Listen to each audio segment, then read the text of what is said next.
Hello friends, hi, welcome to Meena sweet home. இன்னைக்கு என்ன பண்ண போறேன் தெரியுமா? இன்னைக்கு வந்து நிறைய லேடிஸ்க்கு வந்து சாரி கட்ட தெரியல. அதாவது ஈஸியா எப்படி கட்டுறதுன்னு நான் சொல்லித்தரேன். எவ்வளவு ஃபாஸ்டா சாரி கட்டலான்றது நான் அப்படிதான் கட்டுவேன். இது யாரும் சொல்லி தந்து நான் செய்யல, நானா கத்துனதுதான். சரியா? எல்லாரும் பார்த்து கத்துக்கோங்க. அதனாலதான் நான் சுடிதார் போட்டிருக்கேன். சுடிதார் மேலே இந்த மாதிரி கயிறை கட்டிட்டு இன்ஸ்டன்ட்க்கு பதில் நான் இந்த மாதிரி கயிறு கட்டியிருக்கேன். சரியா? பாத்துக்கோங்க, இந்த மாதிரி ஒரு கயிறு கட்டியிருக்கேன். இன்ஸ்டன்ட்க்கு பதில் நான் கயிறு கட்டியிருக்கேன். இப்போ வந்து நம்ம என்ன பண்ணலாம், புடவையோட அது முந்தானியை விட்டுட்டு இது இந்த சைடு காரம் எடுத்துக்கோங்க. ஒரு சிலருக்கு வந்து நிக்காதுன்னு சொல்லுவாங்க. இந்த மாதிரி சின்னதா ஒரு முடிச்சு போட்டுக்கோங்க. பாருங்க, இந்த முனையில ஒரு முடிச்சு போட்டுட்டு இதை இப்படி ஃபர்ஸ்ட் சொருகிக்கோங்க. சொருகிட்டு உங்களுக்கு இந்த இடத்துல வந்து கீழே வரைக்கும் இருக்கணும், பாதம் வரைக்கும் இருக்கணும்னா இப்படி விட்டுருங்க. இல்லைன்னா இதை நீங்க கொஞ்சம் எடுத்து இப்படி சொருகிக்கோங்க. நல்லா அதே மாதிரி எவ்வளவு தூரம் சொருகிக்கோமோ அவ்வளவு தூரம் இந்த இடத்துல சொருகிடணும். பாத்துக்கோங்க, இந்த மாதிரி உள்ள சொருகிட்டு இந்த இருக்கு பாருங்க, இந்த இடத்த பிடிச்சி பின்னாடி கூடி கொண்டு வாங்க. இந்த மாதிரி கொண்டு வந்துட்டு அதை இப்படி கொண்டு வந்து முந்தானியை பிடிச்சிடணும். நான் இப்படிதான் கட்டுவேன் ஈஸியா. சரியா? இந்த பாருங்க, இதான் முந்தானி. இதை இப்படி பண்ணிட்டு மேல போட்டுக்கோங்க. அதாவது இதை இப்படி பண்ணிட்டு இது லெவல் கரெக்டா இருக்கான்னு பார்த்துட்டு ஒரு சுத்து, இந்த மாதிரி ஒரு சுத்து சுத்தி மேல போட்டுருங்க. சரியா? இங்க வச்சு பாத்துக்கோங்க எவ்வளவு தூரத்துக்கு உங்களுக்கு வேணுமோ. ஒரு சிலர் வந்து கொஞ்சம் குட்டையாவும் போடுவாங்க. நான் இவ்வளவு வரைக்கும் போடுவேன். இதுக்கப்புறம் இந்த துணியை எடுத்துப்போம். இங்க பாருங்க, நம்ம வந்து இங்க சொருகி இருக்கிற துணி எடுத்திருக்கேன். சரியா? எடுத்துட்டு ஒன்னா பிடிச்சுக்கோங்க இந்த மாதிரி. அதாவது இந்த முந்தானியும் முந்தானி இந்த சைடு இருக்கு விட்டுட்டோம். இது வந்து இந்த கார்னர் இதை வந்து இங்க சொருகிடணும். சொருகிட்டு இப்ப நம்ம இந்த மாதிரி இதுக்கு பேர் வந்து மடிப்பு வைக்கிறது, பிளிட்னு சொல்லுவாங்க. நாங்க மடிப்பு வைக்கிறதுன்னு சொல்லுவோம். இந்த மாதிரி மடிச்சுக்கோங்க. ஒரே லெவல்ல கை பிடிச்சு அழகா இந்த மாதிரி மடிச்சுக்கோங்க. ஒரு சிலர் குட்டியாவும் மடிப்பாங்க. நீங்க குட்டியா மடிச்சுக்கோங்க. இது பெரிய புடவை. பாத்துக்கோங்க, 1 2 3 4 5 7 வருது. சேர்த்து மடிச்சுக்கோங்க. இத மடிச்சு இப்ப இப்படி சொருகிடணும்.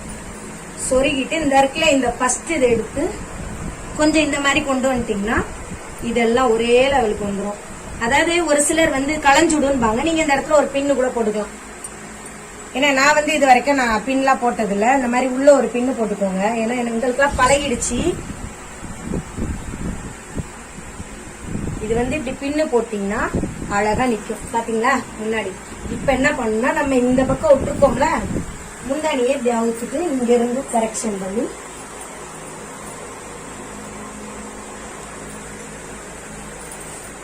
இங்க பாத்துக்கோங்க. வந்துட்டேன். இப்ப இங்க வந்துருச்சு. பாத்தீங்களா? புடவை அழகா இருக்கா? நீங்க வந்து இப்படி இப்படி எடுத்து விட்டுலாம். அதாவது உங்களுக்கு இந்த பார்டர் அழகா இங்க தெரியும். பின்னெல்லாம் நீங்க குத்தவே வேணும். அதாவது நிக்காதுன்றவங்க குத்திக்கோங்க. இந்த பார்டர் உங்களுக்கு இந்த இடத்துல அழகா தெரியும். விட்டு வந்துருச்சு. பாத்தீங்களா? மடிப்புலாம் தானா வந்துடும், நீங்க வைக்கிறத பொறுத்துதான். இப்ப மடிப்பு எப்படி, பின் எப்படி பண்றது இங்க பாத்துக்கோங்க. நான் எப்படி பண்ணுவேன்னா இப்படிதான் பண்ணுவேன். பாருங்க, இந்த மாதிரி ஒரு கரெக்டா இப்படி ஒரு இது அவ்வளவு தூரத்துக்கு எடுத்து இப்படி வைப்பேன். 1 2 3 4 கரெக்டா 4 வச்சிருக்கேன். இங்க பாத்துக்கோங்க, இது ஒரே லெவல்ல இருக்கான்னு செக் பண்ணிக்கணும். கொஞ்சம் ஏத்தி இருக்கு, இதை சரி பண்ணிக்கணும். இது கரெக்டா இருக்கா? இப்ப இந்த இடத்துல கரெக்டா இந்த 1 2 3 4 இந்த பார்டரை சேர்த்து 5. இப்ப வந்து நம்ம அழகா இப்படி பின் பண்ணிக்கணும். இங்க பாத்துக்கோங்க, பின் பண்ணிட்டேன். பாத்தீங்களா? இப்ப வந்து மடிப்பு கரெக்ஷன் பண்ணும். 2 3 4 வச்சிருக்கோம் நம்ம.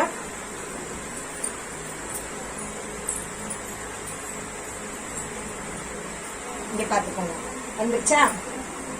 அழகா இருக்கு பாருங்க. பின்னாடியும் உங்களுக்கு இது அழகா மடிப்பு நிக்கும். நீங்க இங்க சொருகிறதுல இந்த இடத்துல நிக்கும். அது மாதிரி இந்த பார்டர் அழகா உங்களுக்கு இந்த இடத்துக்கு வந்துடும். இவ்வளவுதான். வயிறும் தெரியாது. இங்க பாருங்க, இதை இழுத்து விட்டுக்கணும். இங்க பாத்துக்கோங்க, அழகா கட்டியிருக்கேனா இவ்வளவுதான் சாரி. நீங்க இஷ்டம், உங்க இஷ்டத்துக்கு இப்படி விட்டுறலாம், இல்ல எடுத்து இப்படி முன்னாடி வச்சுக்கணும். நான் எப்படி எப்பயும் இப்படி போவேன், ஒண்ணு போல இருக்கும். இந்த பாருங்க, ஈஸி சாரி கட்டுறதுலாம். நிறைய பேர் கட்டுறது கஷ்டப்பட்டுட்டே கட்ட மாட்டேங்கிறாங்க. நான் எனக்கு எப்பயுமே சாரி தான் பிடிக்கும். இங்க பாருங்க, அழகா மடிப்பு வச்சுட்டு நம்ம இங்க 4 வச்சோம், அதே 4 வச்சுட்டு இந்த மாதிரி ஒன்னா சேர்த்து கூட இப்படி வச்சுக்கலாம். ஒன்னா இப்படி வச்சுக்கலாம். இப்படி எப்படி விட்டுருங்க. நல்லா இருக்கா? இன்னைக்கு எவ்வளவு அழகா சாரி கட்டிட்டேன். ஈஸியா கட்டலாம். எவ்வளவு நேரத்துல 5 மினிட்ஸ் கூட ஆகாது, 3 மினிட்ஸ்ல கட்டிடலாம். சரியா? இந்த மாதிரி ட்ரை பண்ணி பாருங்க. ஓகே ஃப்ரெண்ட்ஸ், என்னோட வீடியோ பிடிச்சிருந்தா லைக் பண்ணுங்க, ஷேர் பண்ணுங்க. முக்கியமா இது வரைக்கும் சப்ஸ்கிரைப் பண்ணாதவங்க பண்ணிட்டு சைடுல இருக்கிற பெல் பட்டன் அழுத்துங்க. இன்றைய வீடியோ சாரி எப்படி கட்டுறதுன்றது பாத்துக்கோங்க. கீழே வரைக்கும் அழகா இருக்கு. பட்டுப்புடவையும் நீங்க இதே மெத்தட்ல கட்டலாம். அதாவது நீங்க இங்க சொருகுரச்ச மட்டும், இந்த இது சொருகுரச்ச மட்டும் இங்க பின்ன போட்டுக்கலாம். ஏன்னா பட்டுப்புடவை வெயிட் தாங்காம கலண்டுரும். இது நார்மல் சாரி, அதனால நான் உங்களுக்கு இப்படி கட்டி காமிக்கிறேன். அடுத்த வாட்டி நான் பட்டுப்புடவை கட்டி காமிக்கிறேன். ஓகே ஃப்ரெண்ட்ஸ், அடுத்த வீடியோல பார்க்கலாம். பாய்.